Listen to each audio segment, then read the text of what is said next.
Puluhan imigran etnis Rohingya kembali mendarat di Gampong Menasah Hasan, Kecamatan Madat, Aceh Timur.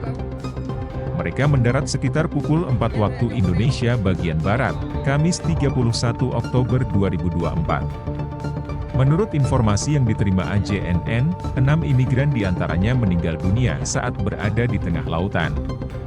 2 diantaranya berhasil dievakuasi ke daratan, sementara 4 jasad lainnya masih berada di perairan.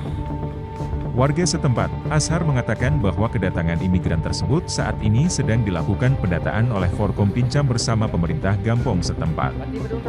Rohingya.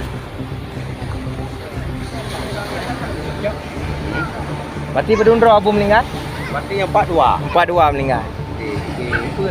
Pak, yang putih bau? Pak apa? Ini melewat lah. Nyen saya cok runde yang. Kan buat dari awak Roy.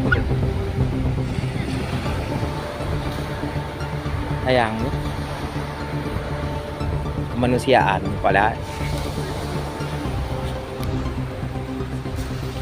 Kruang thủ.